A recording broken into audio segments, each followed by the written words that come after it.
Ondo State Deputy Governor and Acting Governor, Mr. Lucky Aiyedatiwa, was yesterday sworn in as a substantive governor of the state, less than 24 hours after the news of the passing of Governor Oluwarotimi Akeredolu broke. Aiyedatiwa took the oath of office amid a nationwide mourning of his former principal, who died of prostate cancer on Wednesday in Germany. Lucky Aiyedatiwa was sworn in at the governor's office, Alagbaka in Akure, by the state's Chief Judge, Justice Olusegun Odushola. Present at the ceremony were the Speaker of the State House of Assembly, Right Honorable Olamide Oladiji, members of the Assembly, the Secretary to the State Government, Oladuni Odu, and the State Chairman of the ruling party, APC, Aiyedatiwa.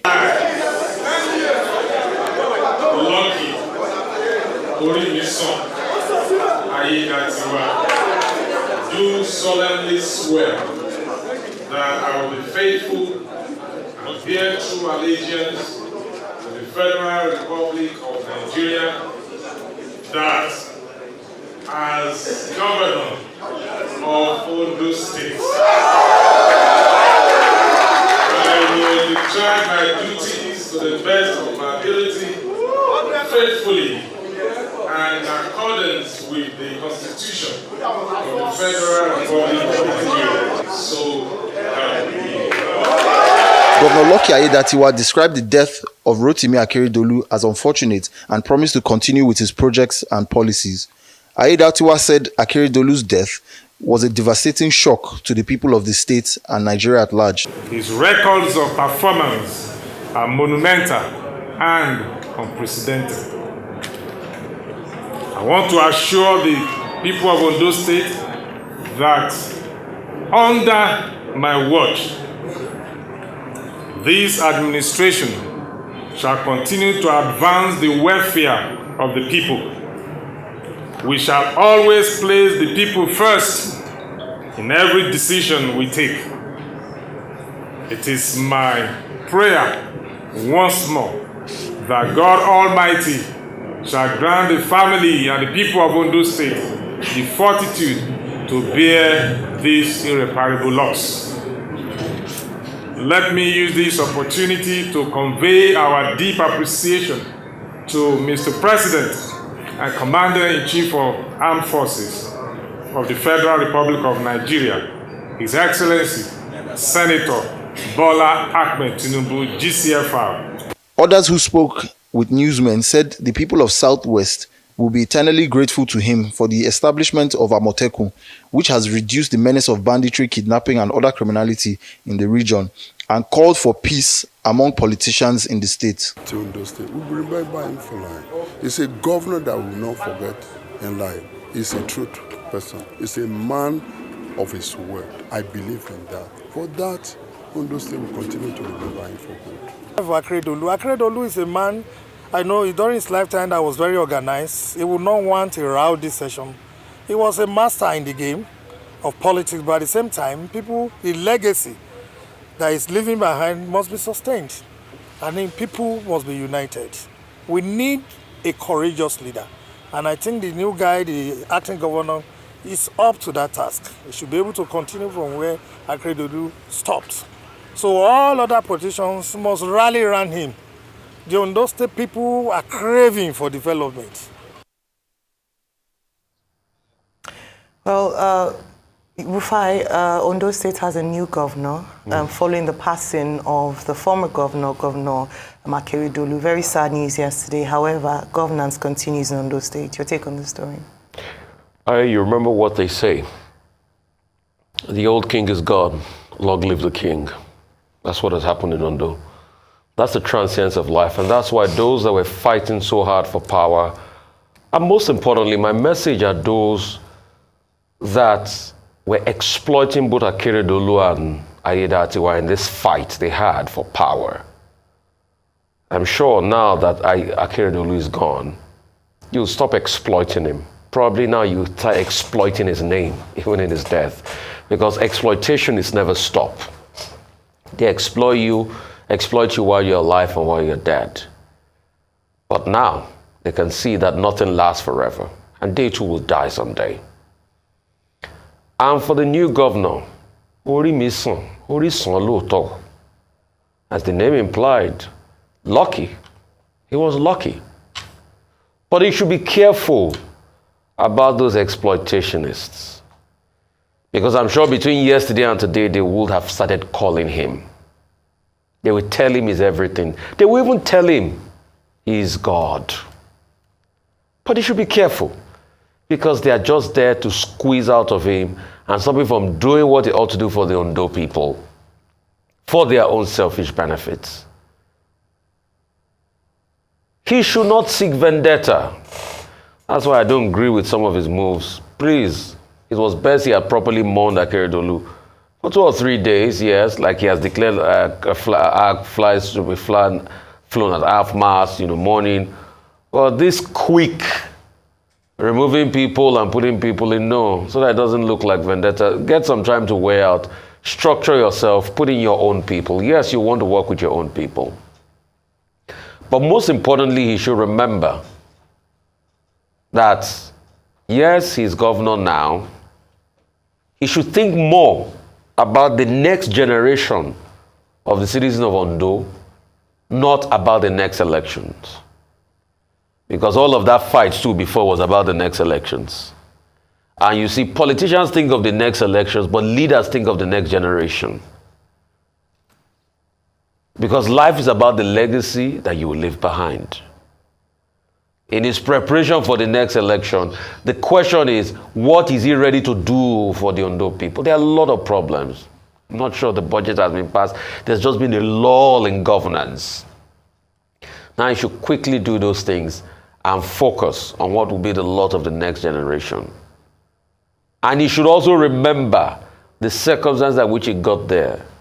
It is not by his power, it was just divine providence. And he should remember that power is transient. At the time, Akeredolu could do no wrong. But today, Akeredolu is no longer there. The old king is gone. Long live the king. That's the transience of life. Okay. Yesterday, we paid tribute to late Governor Rotimi Akeredolu. And if you look at the papers today, there's been an outpouring of tributes to him from virtually every state governor, particularly the governors of the Southwest, and also governors of the Middle Belt Forum, and also the Northern Governors Forum, and also from the Nigerian Governors Forum, from the Oni of Ife, from the MBA Ibadan branch, from the Christian Association of Nigeria in Ondo State. All of them collectively, and the president leading the tributes, praising Akeredolu and remembering him as a man who was, a versatile politician, an astute professional, and a man who, in providing leadership, both at the state level and at the regional level, led with great conviction and determination. And that line was echoed, also yesterday in the maiden speech by the new governor of Ondo State, Lucky Aiyedatiwa, who was sworn in at 5:15 p.m. yesterday, taking the oath of office at 5:17 and, taking over effectively at 5:19 p.m. Yesterday. First, he took time out to pay tribute to his predecessor. He described the late Governor Akeredolu as a man who was a man of courage and a man who stood by his conviction and was never afraid at any time to pursue the cause of truth and justice, even at his own detriment. That was the phrase that he used. And he promised the people of Ondo State that he was ready to work with all stakeholders. He called for unity, and he said that the achievements of Governor Akeredolu were tremendous and impactful, and that he is determined to complete the project and to protect the legacies of his predecessors. He credited Governor Akeredolu for promoting the cause of entrepreneurship with the establishment of the Ondo State Entrepreneurial Agency, for completing a flyover in Ore, and for also embarking on another flyover in Akure, and he said he will make sure that that of Akure is completed. He also went for that to say that as a regional leader, Governor Akeredolu was instrumental to the establishment of the Amotekun. You remember when there were, all kinds of headers and, bandits taking over the forest reserves in Ondo State. It was Governor Akeredolu who led the struggle to make Ondo State safe for the people.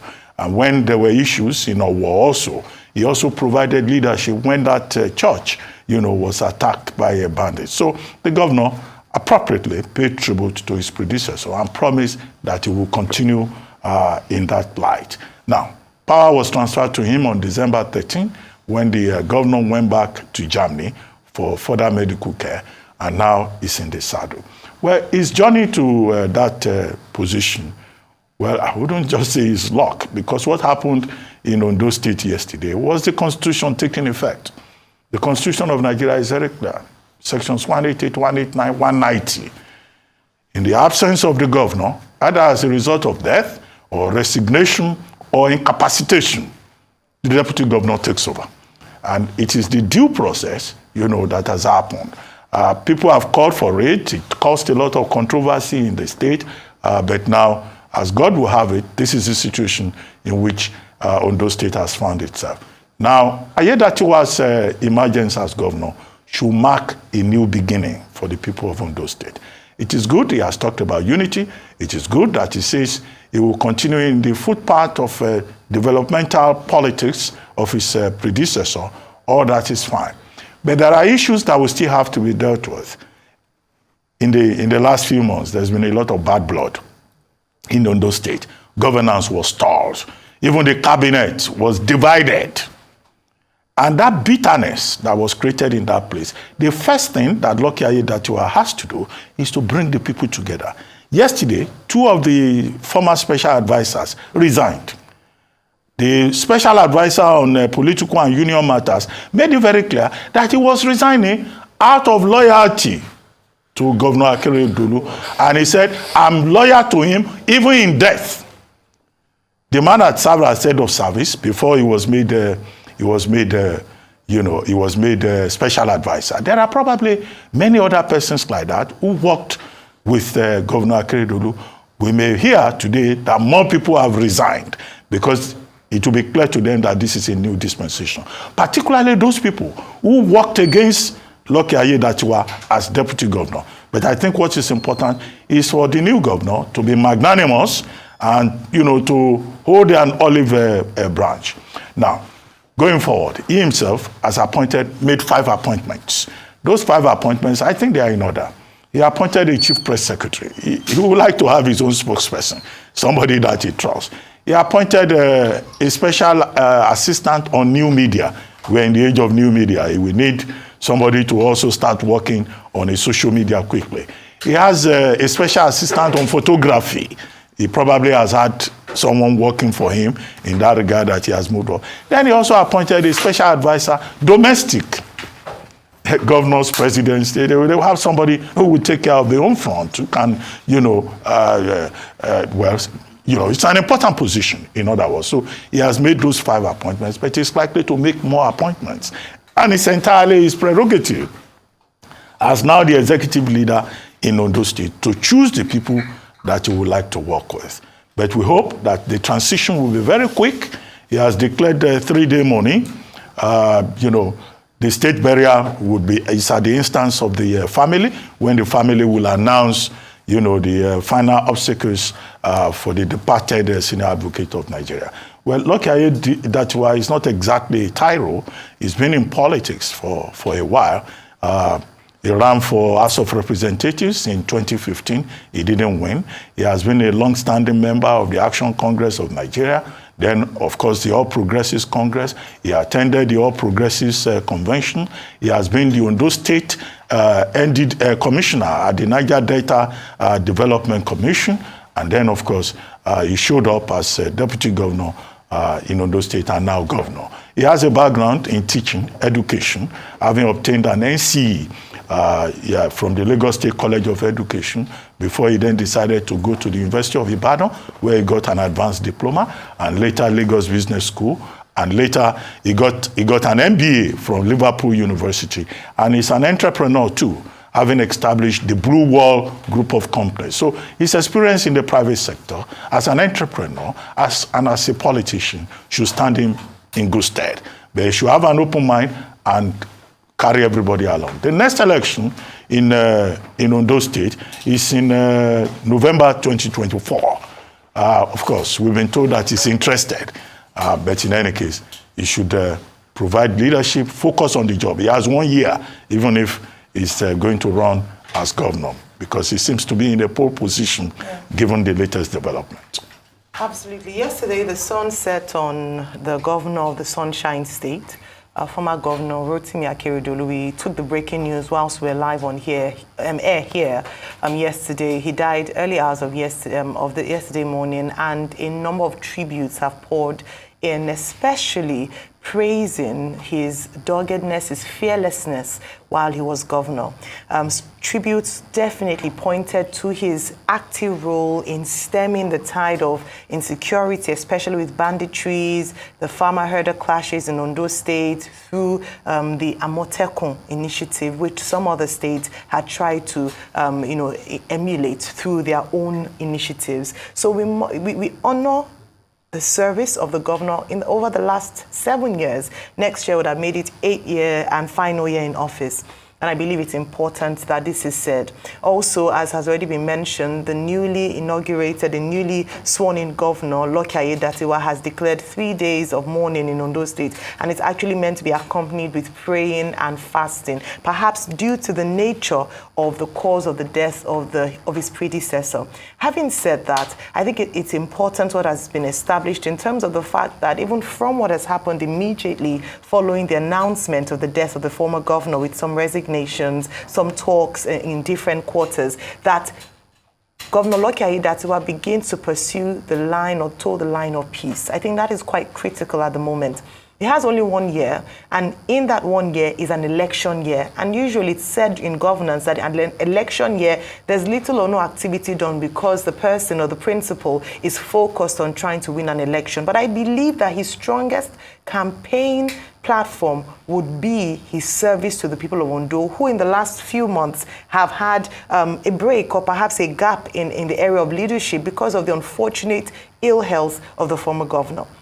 I think it's important that he demonstrates his ability to lead the people by his first actions in terms of being a leader that is able to bring people together and is able to work with friends and foe in Ondo State. I think that would be a true mark of one of his leadership highlights in the state in the next few months. And then some of the projects he's talked about, which the former governor had begun, which he said in his inaugurations, when he was sworn in, that he was going to continue. I believe that it's not a time to begin to start new projects, and abandoning the project of his predecessor. He must also remember the vote of confidence put on him on the day of the inauguration of this the former administration, where former Governor Rotimi Akeredolu had said that he was loyal, he had served him, and had even in a way hinted that he was happy to back him if indeed he wanted to go on to become governor after his own tenure. Well, now the opportunity has come. I hope that he will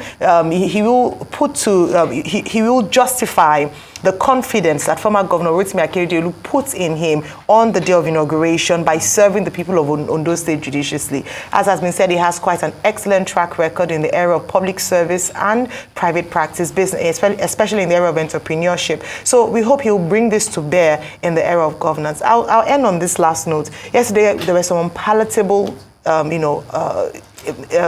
stories or perhaps statements made about the former First Lady because of the role she played in defending her husband. And then there were even some ethnic lines and slurs along the way.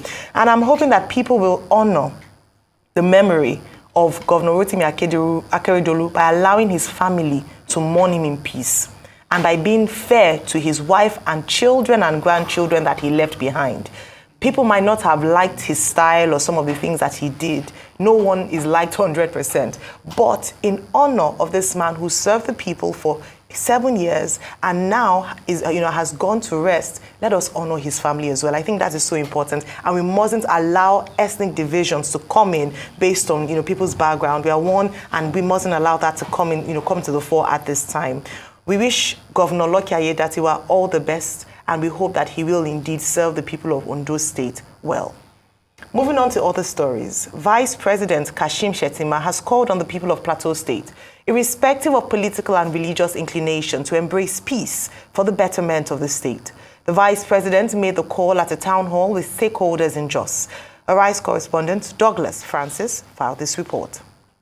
The Vice President, alongside the National Security Advisor, took turns to address the leaders.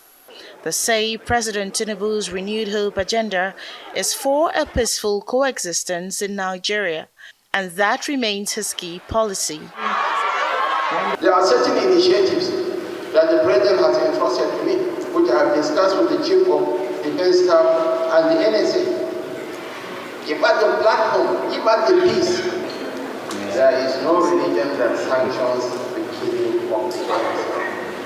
The hottest place in hell will be reserved for those who shed the blood of the innocent. Whether you are a Christian or you are a Muslim, don't ever hide under the cover of any of the Abrahamic faith and kill innocent souls. National Security Advisor Nuhu Ribadu says the federal government is taking genuine steps to resolve the dispute.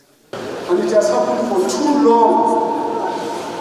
It's not right, it's not fair, it's not just. The Plateau have suffered, probably suffered more than any part of Nigeria today. I think enough is enough. Enough is enough. In our own heart and by our own actions, with our own resolve and commitment, I say enough is enough. The Religious Council.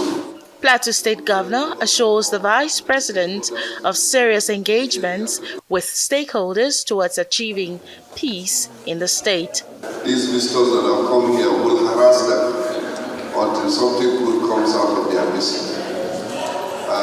Friday will be communicating with members of the Interreligious Council. We'll have a meeting on Friday. We are the leaders of Plateau. We need to talk. We need to talk.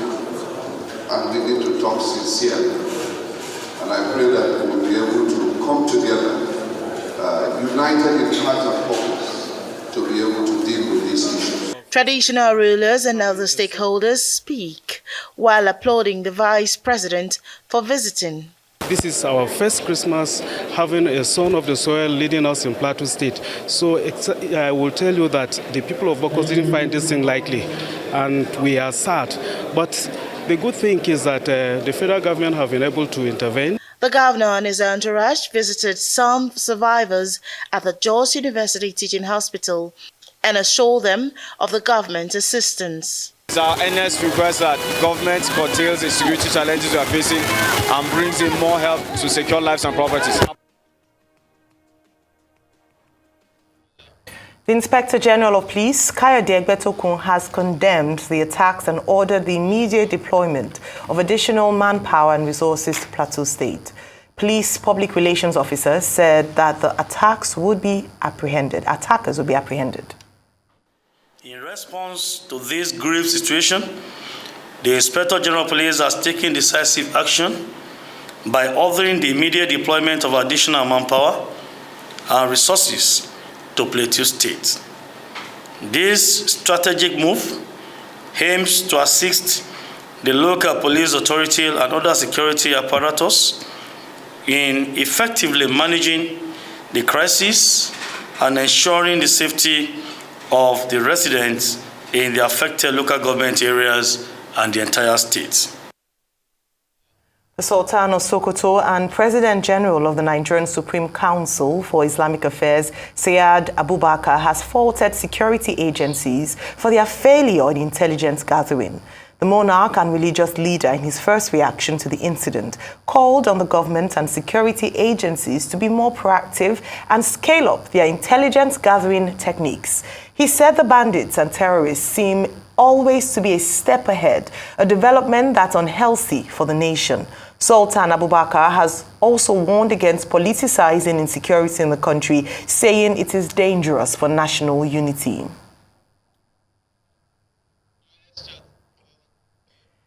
Important statement there, Rufai, by the Sultan, and also, of course, the visit by the Vice President, Kashim Shettima, and the statement from the IGP of Police, IG of Police, Kaide Betokun. Your take on this story? At first, I'd like to ask, where is President Tinubu in Jos? Please, you can correct me if I'm wrong. You can show me. Maybe I've not followed the news cycle. Where is President? Why has he not gone to Jos? How many days after? Why has President Tinubu not gone to Jos? That's a question I need an answer for. Secondly, the Sultan of Sokoto, do we know his past? You know his past. He has a military past. For him to be able to say that, then there's a lot that they are not telling us. And that's one of the loudest indictments thus far. You know, the military have a sworn rule, and you don't talk against that, your institution. But for the Sultan of Sokoto with his antecedents to talk like that, then I think we need to start answering questions. You see, Ayo, we all have blood on our hands in this country. And that's what I was telling Major General Henry yesterday, Ayola. We all have blood on our hands. This is happening in our country and we can't stop it. So it's because of the blood we all have on our hands. That's why I'm speaking and I'm shouting so loud. What's the response time of the security agents? You see, we praise our security agents when they do a good work. And we know they're making a lot of sacrifice. And we appreciate them for that. But what's supposed to be the response time where we can have people go on rampage and hurt and kill people non-stop for about 2 days. And you know, as we speak, the death toll keeps rising. At first, we play the politics of numbers at first. We're not sure of how many people died. Now the death toll keeps rising. You can see the wanton destruction of life and properties. And this has happened way too many times that the people will always complain that it's after the incident that we have the security authorities coming there. So what's the standard operational procedure response time for things like this? And secondly, what are we doing to stem the tide?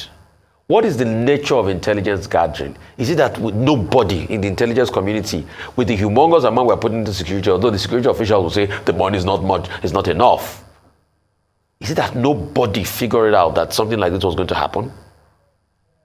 Is it that we do not know that Bokos and those other 27 communities have been a target point all this while? So now the Inspector General of Police redoubling police efforts there. Didn't they tell us that they were redoubling police effort for the Yuletide period? They have just made this a black Yuletide for all of us.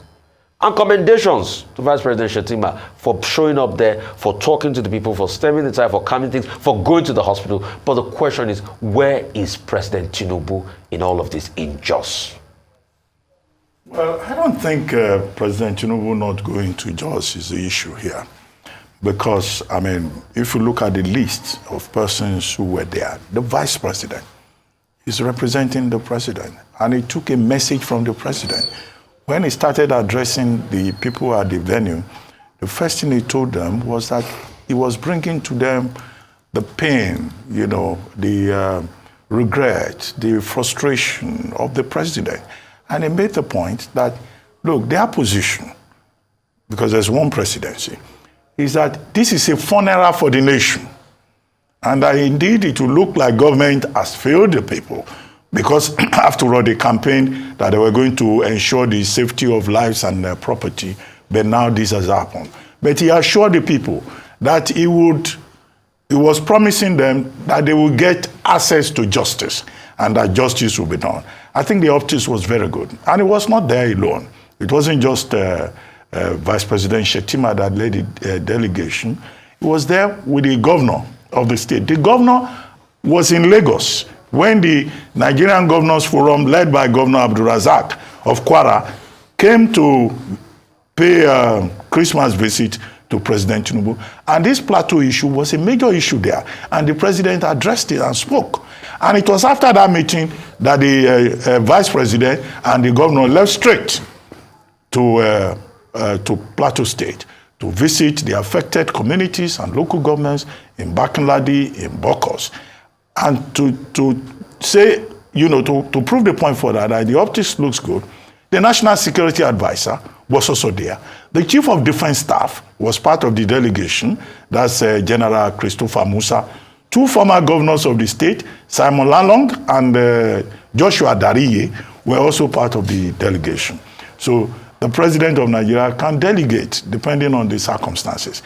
What will have been scandalous will have been for the Nigerian government not to show up. After Caleb Mutfwang has been on television, he has gone to see the president, the governors forum had discussed the matter with the president. However, we hope that the promise will be kept about access to justice and making sure that this kind of situation does not occur again. What we've been hearing is a combination of kinetic and non-kinetic measures. They're beginning to sound like a broken record when they talk about that. Can somebody think out of the box to deal with this problem? Now to talk about the security agencies. Yes, the Sultan, who is also the leader of the Muslim faithful in Nigeria, made a point about the failure of intelligence. And this is a point that we have made ad nauseam on this table about how when these conflicts, when these crises occur, the security agencies always drop the ball. They are never proactive. The spokesperson of the defense headquarters, the excuse he was given in one report yesterday is that, they got 30 distress calls, but that, the security agencies could not mobilize because it's a difficult terrain. What kind of talk is that? Why do we have Operation Safe Haven there? Is it that Operation Safe Haven does not know the terrain? And then he was saying something that, the attacks were simultaneous. Simultaneous attacks that went on for 2 days. And then the defense headquarters comes and they're just putting their foot in their mouth. This is why I keep saying, if people don't know what to say, they should keep quiet. If they don't have something intelligent to tell Nigerians. Now, the Inspector General of Police has now deployed a special squad led by a Deputy Inspector General of Police. This is medicine after death. People have died. Where was the police? The police also has a primary responsibility to protect the people. Now, it's now that they are deploying squad to go and do what now? To go and wake up the dead in a Lazarus-like manner. So, this is why, this is very frustrating and why I agree with the Vice President that, look, this is a funeral for the entire nation. Because according to him, when one community bleeds, it is the entire nation that is in pains. That was what the Vice President said. But he left the people with a message of comfort, and he told them that it's important for the people to eschew the rhetoric of hatred towards other members of the Nigerian community, which is part of our fear. I think it was you, Ayo, that raised the point about the fear of reprisal killings because of the ethnic profiling and the religious interpretations that some people are reading into it. But what is important, it's not just enough for the federal government to promise justice. It's to ensure that the promise that they made when they were campaigning, that they will protect lives and property and deal with the scourge of banditry, insurgency, and terrorism, that promise is kept and that Nigerians are safe anywhere they may be within this geographical territory. All right, so earlier this year, in July 2023, when the Inspector General of Police, Aiyedatiwa, was acting, he and the General Commanding Officer of Safe Haven, Operation Safe Haven, Major General Abdulsalam Abubakar, paid a courtesy visit to the Governor of Plateau State, Caleb Mutfwang. Also, he himself just being newly sworn in as governor. And they made this visit to him based on the fact that a month before then, about 150 people had been killed in the same Mango local government and some communities in that area. And what they had gone to do, and the statement following that meeting, was that they were going to deal decisively and investigate what was happening in those communities, the insecurity, and they will apprehend the perpetrators. A few months down the line, the same script, the same thing that happened is what we're hearing again from the Inspector General of Police and the Defense Headquarters. So at what point will speech and commitments, translate to reality? This is the question that a number of Nigerians are asking, and perhaps the position of the Sultan of Sokoto as to intelligence gathering. What happened between June or July 2023 when they paid that visit to the governor and December 2023 that that bandits or criminals or terrorists would reign for 2 whole days? And the Inspector General of Police is releasing a statement 2 days afterwards to say that they have deployed security operatives to investigate the matter. At what point will we do right by the people in the Middle Belt, especially in Plateau State, and these affected communities who have been, I mean, if we had 150 earlier this year, and then now the death toll still rising, and perhaps we'll cross the 150 mark. At what point are we going to see leadership, especially in the area of security in Nigeria, without the rhetoric of making statements and releasing condolences and commiserations and visitations without concrete action being done?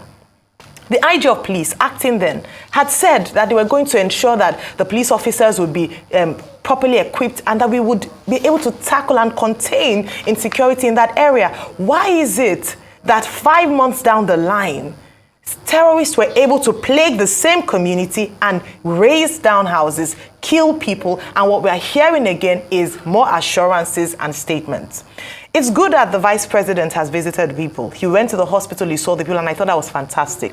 It's excellent because sometimes until you go to the situation ground, you will not understand the sufferings of the people. Until you see with your eyes the devastation on the lives and properties of the people living in that area, you will still take it. It will still be a third-party, second-hand report.